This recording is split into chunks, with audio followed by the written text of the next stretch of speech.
Stéphane Sartelet, bonjour. Alors, vous avez suivi la naissance de ce nouvel atelier d'entreposage des déchets vitrifiés. Que pouvez-vous nous dire, techniquement parlant, sur cette fonction? Donc effectivement, je suis sur le projet depuis le début. Donc c'est un bâtiment d'entreposage de conteneurs de déchets vitrifiés. Donc c'est un bâtiment qui est construit dans le prolongement d'un bâtiment existant, le bâtiment EVSE. Ce bâtiment donc permet l'entreposage sur des conteneurs vitrifiés avant le départ des conteneurs vitrifiés vers le stockage définitif qui se situera, quand ce stockage existera, dans la région de Bure pour leur stockage définitif en couche géologique profonde. Il était vraiment indispensable de construire un tel atelier.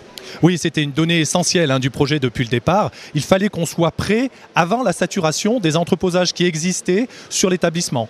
Donc ça a été une course de chaque instant pendant 4 ans, mais nous avons réussi à relever ce challenge et nous avons livré le bâtiment juste à temps avant la saturation des entreposages existants, effectivement sur l'atelier R7, l'atelier T7 et le bâtiment EVSE. D'un point de vue technique, la différence avec les ateliers existants, c'est au niveau de la ventilation. Vous pouvez nous en parler un petit peu, rentrer un petit peu dans le détail? Oui, alors effectivement, le principal avantage de ce bâtiment, c'est qu'il fonctionne de manière complètement passive avec du tirage naturel. C'est-à-dire qu'on vient récupérer l'air froid venant de l'extérieur, il rentre à l'intérieur du bâtiment, vient refroidir les conteneurs de verre qui sont à l'intérieur du bâtiment et l'air au contact de ces conteneurs se réchauffe. Cet air chaud est renvoyé ensuite vers une cheminée d'extraction et assure donc un fonctionnement complètement passif et sûr de la fonction principale de sûreté du bâtiment, c'est-à-dire le refroidissement des conteneurs de verre. Quelles ont été les principales difficultés que vous avez pu rencontrer pendant la construction? Bon, les principales difficultés sont assez classiques dans les projets de ce genre,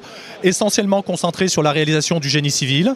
Et puis ensuite, dans la réalisation d'opérations de montage des puits d'entreposage, on avait 324 puits d'entreposage à réaliser, donc dans des conditions techniquement complexes et toujours aussi en prenant en compte, puisque c'est un tube de 20 mètres de haut, la difficulté principale était de prendre en compte les conditions climatiques pour monter ces tubes, et en particulier nous ne devons pas dépasser une valeur de vent de 20 km/h pour monter ces puits d'entreposage. On s'était parfaitement bien organisé pour réaliser cette opération et ça s'est très bien passé à la fin. Alors à l'heure actuelle, est-ce qu'il y a sous nos pieds des conteneurs déjà d'arriver sur place? Oui, absolument. Donc la mise en service active s'est très bien passée. Nous avons déjà 150 conteneurs entreposés, quasiment en un mois de fonctionnement de l'installation. Nous avons déjà 150 conteneurs entreposés, sans difficulté particulière, une phase de mise en exploitation qui s'est très très bien passée. Pour terminer, vous allez rester ici pour suivre l'exploitation de ce bâtiment? Alors en fait, le bâtiment a été transféré au futur exploitant, donc je le suis quand même parce qu'on a une sorte de rôle de service après-vente.